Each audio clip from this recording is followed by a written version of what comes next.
This is the X-Zone Broadcast Network, broadcasting worldwide on broadcast affiliates and satellite program providers, including CNN Broadcast Network, Sirius Satellite Network, Star Media, Good News Radio Network, Angel Broadcast Network, Wiki Broadcast Network, and WPBN TV. For more information on the X-Zone Broadcast Network, visit us at www.xzbn.net.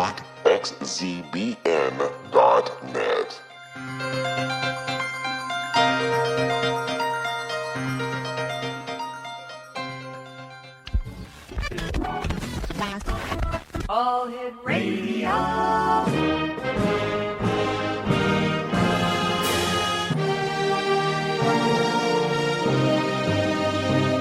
Welcome to the X-Zone, a place where fact is fiction and fiction is reality. Now, here's your host, Rob McConnell.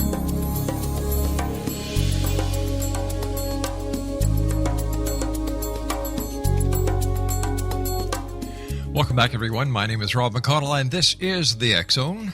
And we're coming to you from our broadcast center in Hamilton, Ontario, Canada. Worldwide, toll-free, 800-610-7035. Email xzone@xzoneradiotv.com. On all social media sites, X-Zone Radio TV. And our main website, where you can listen to the X-Zone 724-365, www.xzoneradiotv.com. My guest this hour is my good friend Howard Bloom. He is the author of the Mohammed Code, and I like to call it the Rosetta Stone of what is happening in the Middle East these days.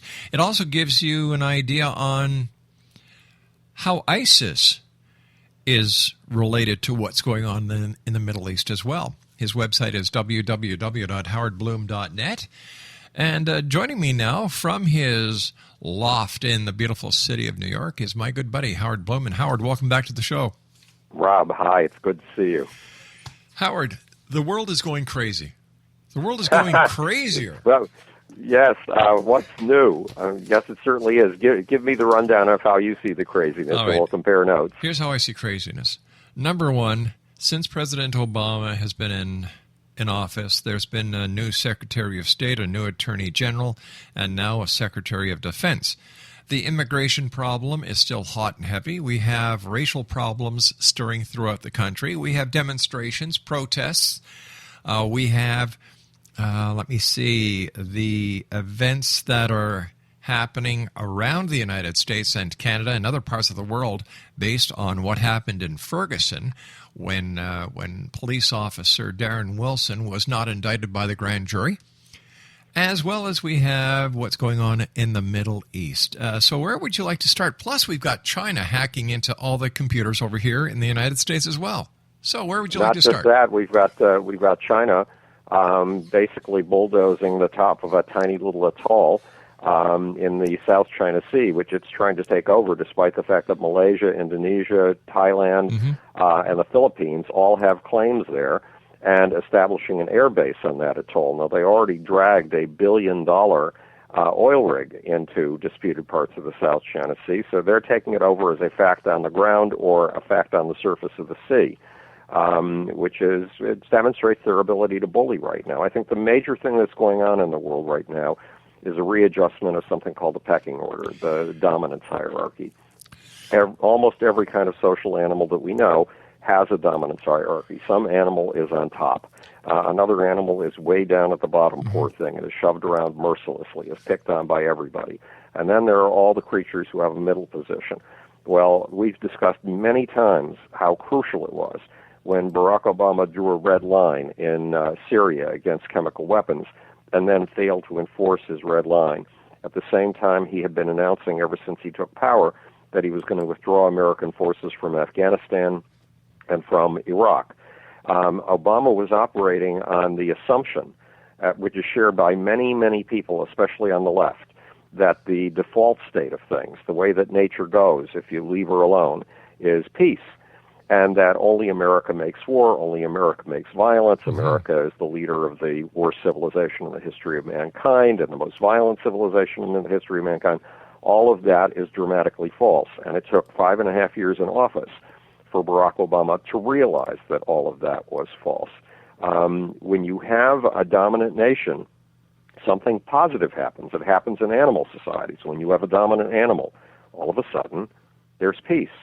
So when there was a dominant society in the Western world 2,000 years ago to 2,400 years ago, Rome, you had something called a pax romana, a peace enforced by Rome, and people were able to build settlements without defensive walls. They'd had to hide behind defensive walls ever since they learned how to make walls, ever since they invented the wall.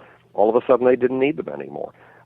They could take all of the stone that they used to make walls and make baths and amphitheaters for entertainment.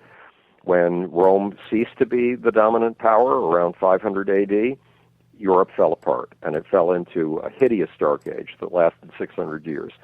In the 19th century, when Britain beat Napoleon at the Battle of Waterloo in 1814, from that point on, Britain became the dominant animal globally. And the result was a Pax Britannica, a British peace. And that British peace lasted from 1814 to 1871, a big slice of time. Well, ever since World War II, we've had a Pax Americana, and it has benefited the world. The amount of violence in the world has gone down dramatically. Even the wars we've had, as unjust as they are. We lost 57,000 men in the Vietnam War. That's less than the number of people that were lost in an afternoon at the Battle of the Somme in World War I. Howard, we've got to take our commercial break. Please stand by. Exonation. Howard Bloom is our special guest, www.howardbloom.net. He's the author of the Muhammad Code. It's available on his website or at Amazon.com. We'll be back on the other side of this 2-minute commercial break as we continue here in the X Zone from our broadcast center in Hamilton, Ontario, Canada. The X Zone Christmas store is open at xzonexmas.com. We'll be back. Don't go away.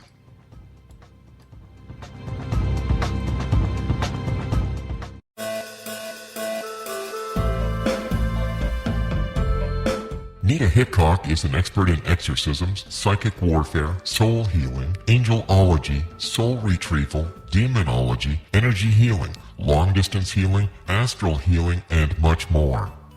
Nita is an interfaith minister because she believes all gods and goddesses are valid and that they are part of one divine force that is incomprehensible to us who are incarnated upon this earth.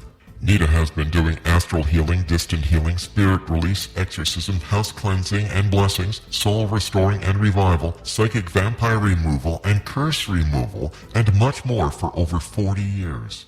For more information or to contact Nita Hickok, visit her website at www.astralhealer.com. That's www.astralhealer.com.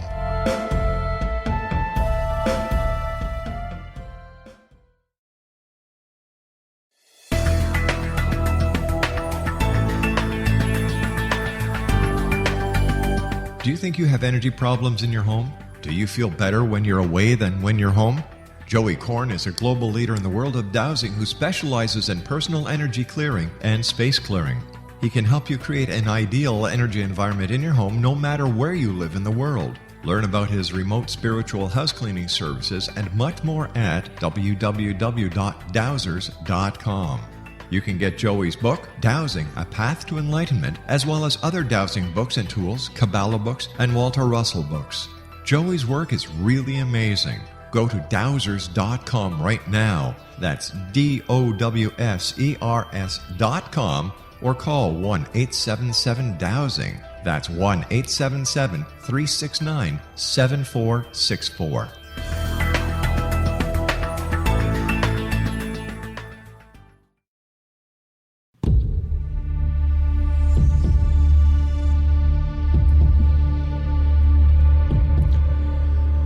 Howard Bloom is our guest this hour, www.howardbloom.net. He is the author of the Muhammad Code. It's available on his website or Amazon.com. All right, Howard, looking at the Secretary of State leaving, the Attorney General leaving, President Obama getting rid of the Secretary of Defense, it seems that he has a tendency to blame people. He blamed Hillary Clinton for Benghazi. Eric Holder, I don't understand why he left, I guess that he was tired of carrying everybody's blame on his back for the nation. And, you know, I think that the Secretary of Defense here was getting a bum deal because he was just doing what President Obama wanted him to do. Well, he was doing what President Obama wanted him to do, but he was a Republican with a track record as a peacenik. And he always, on television, looked like a beaten man. He always looked whooped before the battle even began. And that's not an appropriate stance for Secretary of Defense. So Obama learned an important lesson sometime in the last 6 months approximately, and that is America is not the source of all evil in the world. Far from it. When America steps out, it leaves a power vacuum. And in that power vacuum in Iraq came ISIS, the Islamic State of Iraq and Syria. In that power vacuum that erupted when we allowed Saudi Arabia to turn Syria into a battle zone, into a ground for a puppet war between the Saudis and the Iranians, that left another vacuum into which ISIS could fit. And there are people who are genuinely evil in the world. There are people who chop people's heads off, saw people's heads off, actually, so they can grimace while their neck is being sliced. And put those heads up on streets and leave bodies crucified on the streets, and teach children how to use weapons and teach children how to kill. And the folks at ISIS are precisely that particular kind of evil. And he learned that lesson. So he was the first one to try to put a coalition together against ISIS. The figures just came out 2 days ago on how many strikes the various coalition members have executed against ISIS. 90% of the strikes have come from the United States. He did a turnaround. And he apparently realized that he needed a leader who didn't look as if he was walking into the room to apologize. He needed a leader in the Pentagon who could be assertive, who could take on that role of the dominant animal in the room. And that's apparently what he's going after right now. Now, you're right, there are an awful lot of rumors that say that all policy is made by a very tiny closed group in the White House, and that all cabinet members are simply there to implement that policy, and they have no power of their own. And certainly I've run into that, because you know that 2 years ago I tried to get hold of the White House, and because I have contacts, because the Office of the Secretary of Defense, through a forum based on my second book, Global Brain, and brought in people from the State Department, the Energy Department, DARPA, IBM, and MIT. So I do have some tenuous connections to the White House. And I tried to get a simple message through the White House, which is, in the Syrian civil war, Bashir Assad is not our enemy. If anything, he's our friend. He's not our friend in the sense that he loves us. He doesn't. He dislikes us intensely. But the fact is, we learned a lesson by looking on happily as 5 dictators were toppled in the Middle East. Every time a dictator was toppled, we thought democracy would rush in. That was an illusion that President Bush had, that democracy would come rushing in. It was an illusion that Barack Obama had. But democracy did not come rushing in. What did come rushing in? The kind of extremism that leads to ISIS. And there's only one of the dictators left standing. And the dictators, we should have discovered from experience, bring in a far more secular government, a far more modern government. They bring in modern education. They bring in modern medicine. And they allow women, 50% of their population, to function as real human beings, not somebody's property. And that is what Assad is bringing to Syria, despite all of his monstrous aspects. And let's not kid ourselves. We keep talking about Assad killing 190,000 people in Syria. That's wrong. A civil war has killed 190,000 people in Syria. That civil war was instigated by Saudi Arabia, that became furious with us when we refused to participate, when we refused to send weapons. So Barack Obama gets credit for something few men can do, learning in office. And he is taking a stronger stance. Why Holder is leaving? People burn out in the White House. It's apparently an extremely difficult job. You're on call 24 hours a day. And it's exciting, but at the same time, you can only do it for a certain amount of time, and then it gets to you. So that may be why Eric Holder is leaving. He's been a very impressive figure. If you look at his body language, he's not the least bit apologetic. But now we have this problem. We have this pecking order thing that is built into human nature. It's built into the nature of lizards, lobsters, and puppy dogs, hierarchical dominance. And we're watching dominance competitions take place all over the world. When we withdrew from the position of international police, the keepers of the peace, Vladimir Putin was emboldened, and he tried to step into that vacuum. In fact, in September, He had military exercises by his Air Force in which they went to the Labrador Sea off the coast of Canada, and they simulated cruise missile attacks on the United States. There have been announcements there will be Russian bombers in the airspace of the Caribbean. He's doing, and of course, he's got all of these tanks parading into the Ukraine with the claim that he's not doing anything. He's gotten away with lying in incredible ways. And guess who's helped him?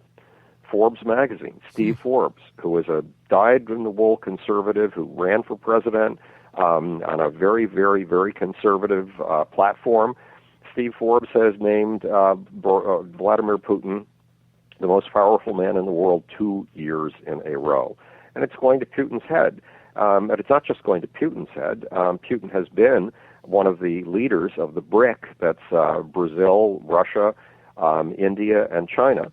And he just came from a meeting in Turkey, and it's obvious that Recep Tayyip Erdogan, the president of Turkey, who wants to be Turkey's strongman for life, is taking a lesson from the page of Vladimir Putin. So Russia now is building something like 3 nuclear power plants in Turkey. That's nuclear proliferation.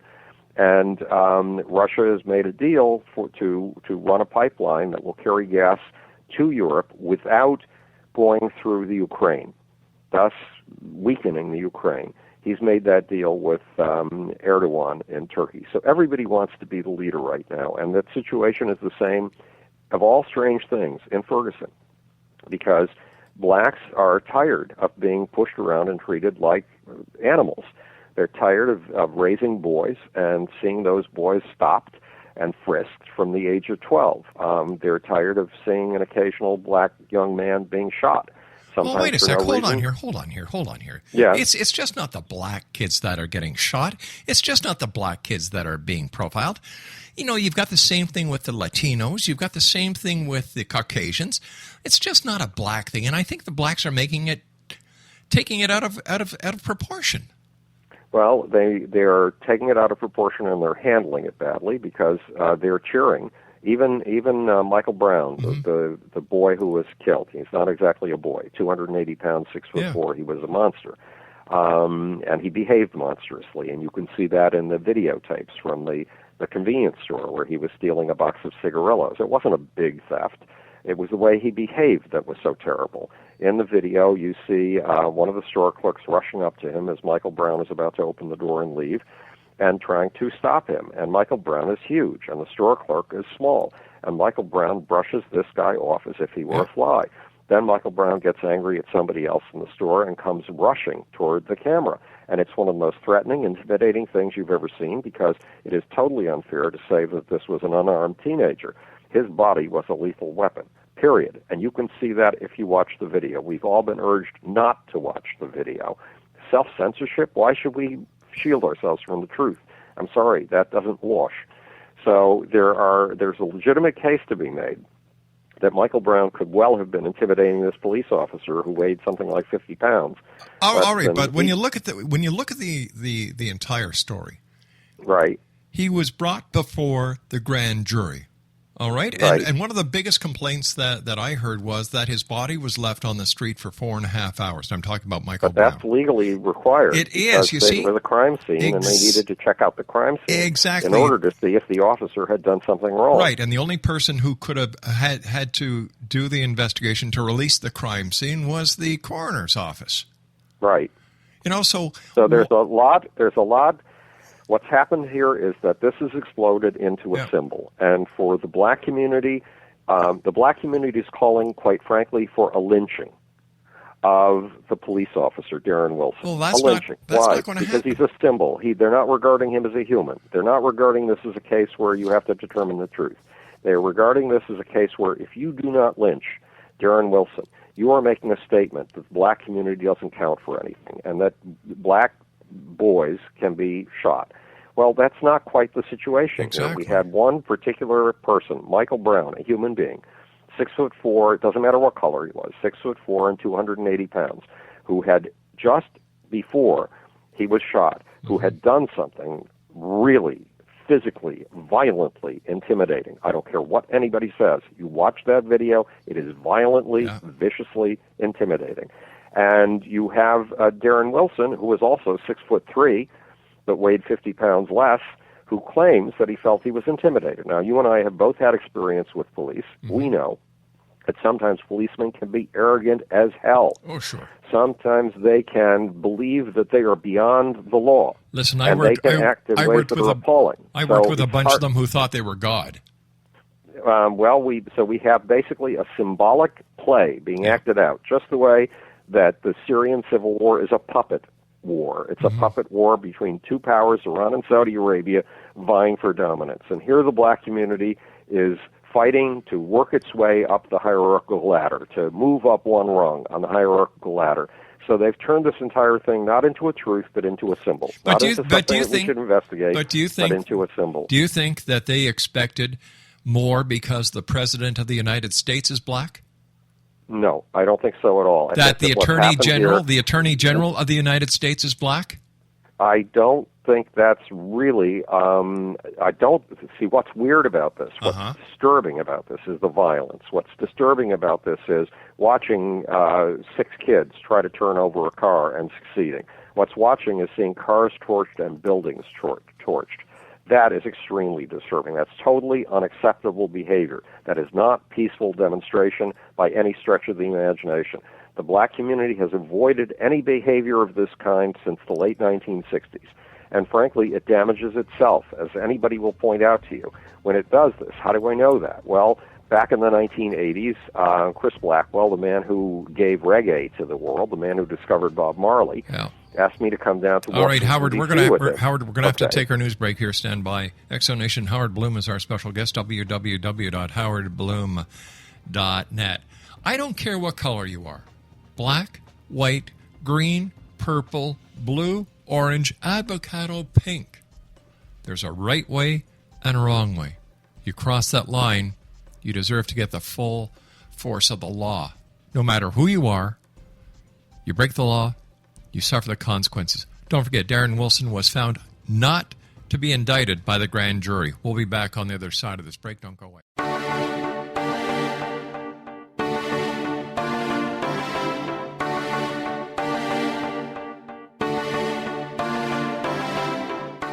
What if someone told you you could live to be 120? Would you believe him? What if he told you the Bible guaranteed it? All you needed to do was follow his rules and buy his products. Would you do it? What if you invested 20 years of your life in him? What if he tested his substances on your child?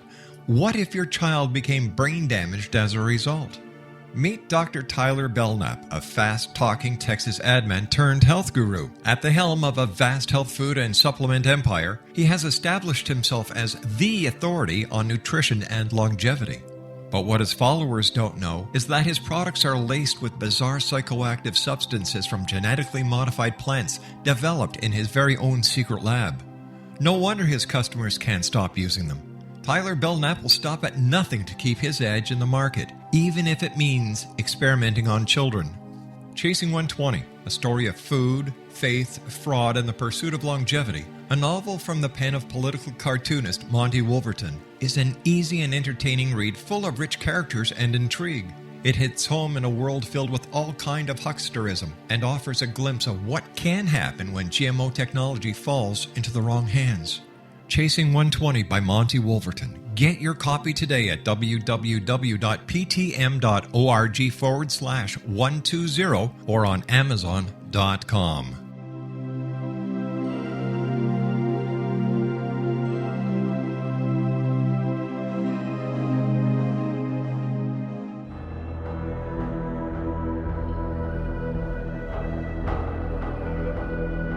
The ability to access the knowledge of the universe is much easier for us to access than we may believe. Brad Johnson, conscious matrix communicator, is one of these unique individuals who is able to access a strong connection to the universal mind. Through his connection, Brad has assisted thousands of clients from all over the world through natural intuitive assistance. The intuitive information received is vast, covering a wide range of subjects. Brad's innate ability includes being able to access one's own universal matrix to help them realize their potential to create a life of profound greatness. One-on-one private sessions with Brad Johnson are available to anyone from around the world. Brad is also a proficiently trained psychic, Akashic Records reader, an online spiritual teacher, founder of his own unique and powerful healing system, Body Regeneration Healing, as well as a professional conscious channeler in communication with his own higher self-consciousness known as Adronis.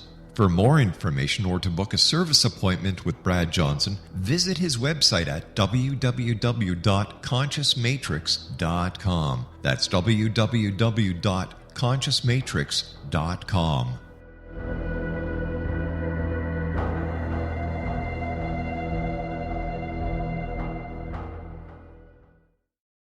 Good evening, and thanks for your patience. I'm a little late getting up here, so I have a statement at the very beginning here, and then we'll be happy to answer some questions when we're finished with that. But first and foremost, I'd like to again extend my deepest sympathies to the family of Michael Brown. As I've said in the past, I know that regardless of the circumstances here, they lost a loved one to violence, and I know that the pain that accompanies such a loss knows no bounds. On August 9th, Michael Brown was shot and killed by police officer Darren Wilson. Within minutes, various accounts of the incident began appearing on social media, accounts filled with speculation and little, if any, solid, accurate information. Almost immediately, neighbors began gathering and anger began growing because of the various descriptions of what had happened and because of the underlying tension between the police department and a significant part of the neighborhood. The St. Louis County Police conducted an extensive investigation at the crime scene, at times under very trying circumstances, interrupted at least once by random gunfire. Beginning that day and continuing for the next 3 months, along with the agents of the Federal Bureau of Investigation at the direction of Attorney General Eric Holder, located numerous individuals and gathered additional evidence and information. Fully aware of the unfounded but growing concern in some parts of our community that the investigation and review of this tragic death might not be full and fair, I decided immediately that all of the physical evidence gathered, all people claiming to have witnessed any part or all of the shooting, and any and all other related matters would be presented to the grand jury. Grand juries of 12 members of this community selected by a judge in May of this year, long before this shooting occurred. I would like to briefly expand upon the unprecedented cooperation between the local and the federal authorities. When Attorney General Holder first announced the federal investigation... Welcome back, everyone. This is the X-Zone. My name is Rob McConnell. We're coming to you from our broadcast center in Hamilton, Ontario, Canada. Howard Bloom is our guest this hour. He is the author, amongst other many wonderful books, The Muhammad Code. It's available on his website at howardbloom.net. We were listening to Bob McCullough as he met the press... explaining that the grand jury was not going to indict Officer Darren Wilson, who was the officer who brought the life of Michael Brown to an end. Now, you have the grand jury who was brought in, selected by a judge in May, as Bob McCullough said. They heard evidence. They saw the forensic evidence. They took their time, they re-questioned, they went over the evidence. They came to the conclusion that there will be no indictment against Officer Wilson. At the time that was said publicly by Mr. McCullough, Darren Brown's father-in-law, was it his father-in-law or his father? It was his stepfather. His stepfather was so overtaken with grief that he... And anger. And both anger. The parents were extremely angry. That, burn the blank down, referring to the city of Ferguson. Now, as we all know, the media covered it. There was violence, there were burnings, there were arrests. Now, these are the same people who were yelling for justice. Justice was served. But because it didn't suit their idea of what should have happened, they protested. They committed criminal acts. They burnt private property. They put that city in a state of total disarray. Now, they weren't charged. I wonder why justice wasn't served on his stepfather. Well, the stepfather was using mere words, but the people who overturned cars, the people who torched them, the people who torched buildings were not using mere words. We have freedom of expression in the United States. Yes, but you don't have freedom of expression to incite a riot. Well, it's hard to say whether those words really inspired the riot. This was a form of behavior we hadn't seen from the black community since the 1960s, and what I was saying before the break is that the black community inflicts more damage on itself than it does to anybody else when it starts burning down the business districts of its own communities. In Washington, if you go to the poorest of the the undercultures, neighborhoods, which I was taken to by Chris Blackwell when he discovered go-go music, which came out of the very lowest of the underclass community. It was horrifying to go into their neighborhoods. The neighborhoods were old housing projects. Housing projects were designed to give a better quality of housing to people a long time ago when they were built. But the most disturbing thing was that the business district was all burned out buildings. This was in the 1980s. These riots that burned these buildings out had occurred in the 1960s. And the stores had never been built back up again. Why? Because the people who owned those stores no longer were willing to risk an investment in a community that would burn their own businesses down. People flourish because of the businessmen who live in their communities. We all work synergistically together. And when we start cutting off parts of the community, we end up cutting off parts of ourselves. Plus, it's a crime to burn down buildings. It is a crime to burn down, to burn cars. And it, as even Al Sharpton says, every time you use violence, it discredits Michael Brown's name. That's a paraphrase of a quote from Al Sharpton. Oh, all right. So why are people like Al Sharpton wanting to put Michael Brown on this pedestal as this poor victim when we know he was anything else but a poor victim? When you look at that video from the store, the way he treated the clerk, the way that he charged at the camera, we know that this wasn't a little... It's ghastly. It's monstrous. You know, come on. But because the black community needs a symbol, because it's tired of this kind of thing, you know that Bill Cosby's been in the news a lot.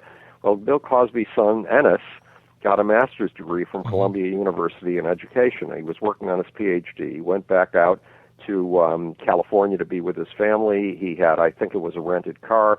The tire blew out. He parked the car by the side of the thruway or freeway, and was walking around his car to get out the spare tire. And a white guy drove up, stopped his car, picked up a gun, and blew Ennis Cosby's brains out.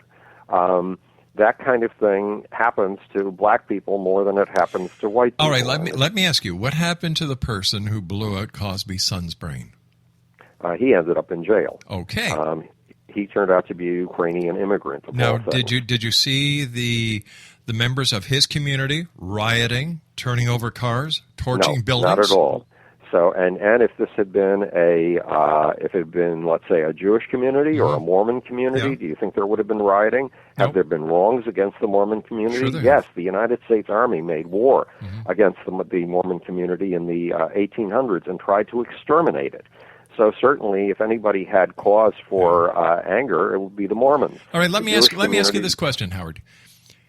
Has there ever been the case where a young white gentleman has ever been killed by a black police officer? It's entirely possible, but I wouldn't be aware of it. I just wouldn't be aware of it. But one way or the other, you're right, the black community should not be rioting. The black community, or let's not call it the black community. Look, when I was marching against the war in Vietnam in the 1960s, we were all marching with extraordinary discipline and extraordinarily peaceful intentions, and then some hooligans, I think they were nihilists or something like that, came along and started breaking windows. And I shuddered because that didn't represent me. It didn't represent any of the people that I was marching with. It did us an enormous disservice. And the people who are burning things down could be doing a disservice to the community that wants to march peacefully, too. Al Sharpton, for all of his rabble-rousing tendencies, in every single page that I've seen of his website, urges peace and says that any form of violence discredits the name of Michael Brown. Now, Michael Brown discredited his own name with his behavior in that store. Al Sharpton's not going to point that fact out. But the fact is that there are leaders like Al Sharpton, and we know that Al Sharpton has many flaws. I know it better than most because I paraded him around the country. We traveled together on the Jackson tour. I kept him under my control during the Jackson tour so he wouldn't do the tour any harm, and he went to every city with me. We flew out by plane to cities all over the country. So I know that Al Sharpton can sometimes be sleazy. But the fact is he's been preaching nonviolence. The problem is that he has a motto, and that motto shows up all over his website. And the motto is no justice, no peace. What does that indicate? The black community's got to get over a tendency toward violence. It really, really does. It has to criticize the violence that comes from its own midst. All right, it has to stop. Let me just say one more thing. It has to stop worshiping Malcolm X, because the posters that are sold of Malcolm X in the black community are about Malcolm X with automatic weapons. I'm sorry, that's not what the United States is all about. It is about peaceful demonstration. It is about freedom of speech. You know, on August 26, 2014, there was a story that was run about an unarmed white kid that was shot and killed by a black cop in Salt Lake City. You see, the media doesn't carry that because there's no rioting. Doesn't fit the stereotype. Yeah. It doesn't fit the stereotype, and we all think in stereotypes, no matter how independent in thought we try to be. And believe me, I try to be more independent in thought than just about anybody on planet Earth to the best of my limited abilities. So we have a problem here. When you turn a human, Darren Wilson, into a symbol, it is a lynching. And Darren Wilson was forced to leave his job without any kind of compensation whatsoever because there's no way he could continue living in Ferguson. So this man may not be in jail, but he's certainly enduring an enormous penalty. He has received so many death threats that off-duty police officers are now on their own time protecting him. Well, it's truly unfortunate what happened to him, especially if he did not do anything wrong. And let's hope he didn't do anything wrong. But it's a very difficult situation. But again, it's the pecking order at work, and we have the pecking order at work all over society, and things get into a state of turmoil when individuals start moving up on the pecking order, when there's a change of leadership in the pecking order. That's where Obama has learned a lesson. Again, he has been very, very forceful in his response to ISIL or ISIS. A month ago, the man who runs Turkey, that's Tayyip Recep Erdogan, basically declared Kobani, the town that's on the Turkish-Syrian border, the town that has been besieged now for almost 2 months by ISIS. The president of Turkey declared that town dead meat. He said they, for all practical purposes, they had fallen to ISIS already. Now, why would he say such a thing? Because he doesn't like Kurds. It's a Kurdish town. Because there's been a Kurdish movement, the PKK, that he regarded as terrorists. However, he happened to be in 2 years of peace negotiations with the Kurds. But there's no trusting this man. In the middle of peace negotiations, he attacked the Kurds. And he was hoping that ISIS would wipe the Kurds out in a village. He was hoping for genocide. That's monstrous. All right. I would just like to go back to this case that happened in Salt Lake City because, you know, I think the Brown case has gotten way too much media coverage. I think the media should just pull out. And as soon as they were to pull out, these little protests would just go away because they're getting their 15, 20, 30 minutes of fame 24 hours a day. Give it a rest. Here you've got a white kid who's killed by a black cop. Nothing's done. You don't see protest. Wait a sec here. Hold on here, Howard. Yeah, go ahead. Because it's not fair. You want equality? Here's a case where a white kid was shot by a black cop. Nothing was done. There's no rioting. There's no torching. There's no white family yelling for justice. They don't want a sacrificial lamb. And yet, because this was a black kid shot by a white cop, all hell breaks loose. Well, it is. We got a problem here. I mean, we have a community Back in the 1950s, when I was growing up, in Buffalo, New York, where I grew up, blacks got very few jobs, and the jobs that they did get were as maids, cleaning up other people's homes. It was pretty terrible. The maid that my family employed was the only one who, when people beat me up, would comfort me. My mother was scared to death when she saw me coming home in tears, and my maid comforted me. But her own son ended up in jail at a very early age. There's a problem in the black community but that problem has been overcome enormously. Back then, people had blacks in a place like Buffalo had come from the South. It was a time of enormous black immigration. And the result was that the people who came up from the South spoke with a Southern accent. They couldn't say the word ask. It was axe.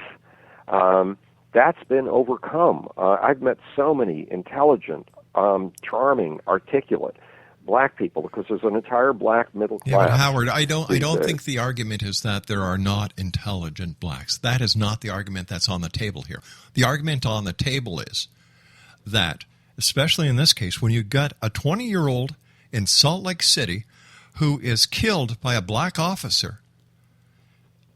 See, you didn't even know about this case. No, I didn't know a bit about it, but I follow international news and don't tend to follow domestic news. But still, you'd think the main core media would also cover this to give the story an equal balance, but they didn't.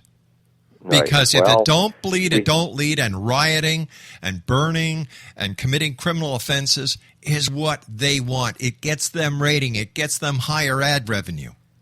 Well, before we went on the air, you and I both spent 40 minutes. Yep. I had been researching something called the Ferguson National Response Network because it is the organizer of the protest. Before the grand jury decision was announced, the Ferguson National Response Network listed a total of 75 demonstrations in 28 different cities. All right, Howard, we're going to have to take our final break here. Please stand by. Okay. Howard Bloom's our guest, www.howardbloom.net. He is the author of the Muhammad Code, and it's available at his website, howardbloom.net or amazon.com. We'll both be back on the other side of this commercial break. And Exo Nation, I don't care if you're white, black, yellow, pink, blue, whatever color you are. Equality. That's what it's all about. Equality. If you're going to give the brown and everything that's happening in Ferguson, let's say 2 hours, give that white kid who got shot by a black cop the same coverage. He deserves it too. We'll be back. Don't go away.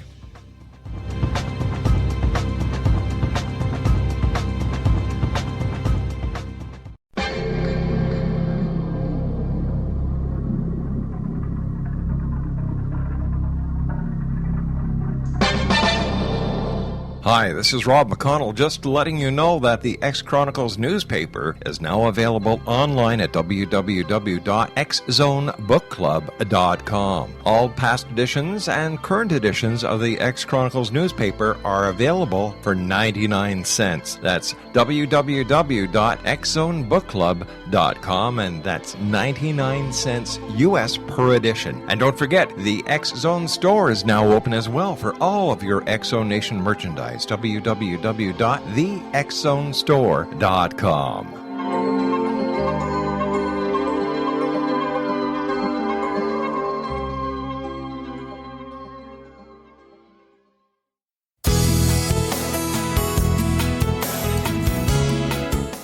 With each new extreme weather event or terrorist act, it becomes increasingly obvious that we live in uncertain and challenging times. We all buy car insurance. Why not collapse and catastrophe insurance? Matthew Stein, an MIT-trained engineer and green builder, has written 2 outstanding books to help people prepare, plan for, and deal with everything from minor situations lasting a few days to full-on collapse. Matt's first book, When Technology Fails, is a manual for self-reliance, sustainable living, and surviving the long emergency. This massive book covers the gamut from first aid and emergency preparedness to alternative healing, renewable energy, primitive living skills, and 18th century technologies that could be critical to your comfort and survival in a long-lasting crisis. Matt's second book, When Disaster Strikes, is a comprehensive emergency preparedness handbook and survival guide. When Disaster Strikes is an essential item for every family's go bag. Both books are available at all usual sources. There's a wealth of totally free information posted at whentechfails.com, and author-signed copies may be purchased at mattstein.com. That's www.whentechfails.com and www.mattstein.com.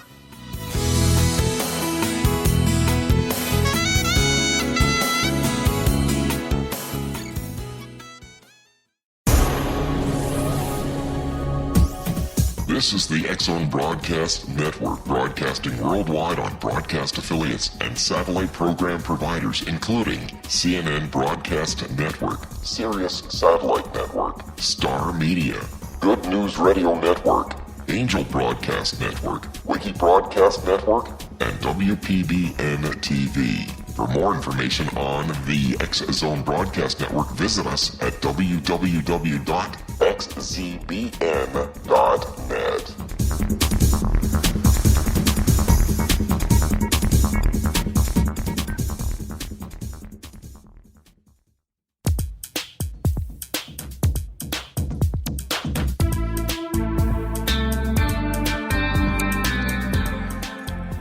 Howard Bloom is our guest, howardbloom.net. He's the author of the Muhammad Code. You know, with everything that's going on with all these protests, I'm just wondering if this is being actually manipulated by the groups like ISIS to create domestic terror using the social media. This reminds me of what you and I talked about during the Egyptian riots.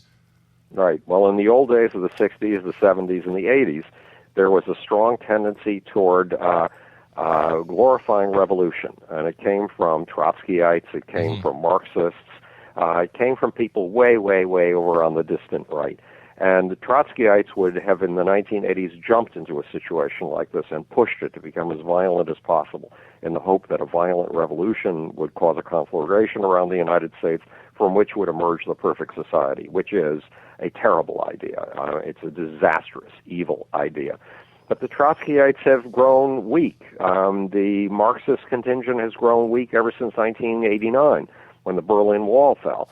And you and I both spent 40 minutes researching, I had spent many hours before that, researching the Ferguson National Response Network, and we cannot find out a thing about who is in that network, who is running its website. Well, what they did was they did something. We don't know what their objective is. No, they did something very smart. They used Tumblr.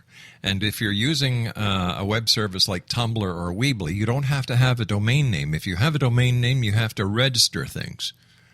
Right. So we don't know who's behind this, but one way or the other, there is a solution for part of the problem, and that is something that the president has recommended, which is supplying 50,000 tiny little video cameras to policemen. In the future, if we have those video cams, you and I won't have to speculate about what happened between Darren Wilson and Michael Brown.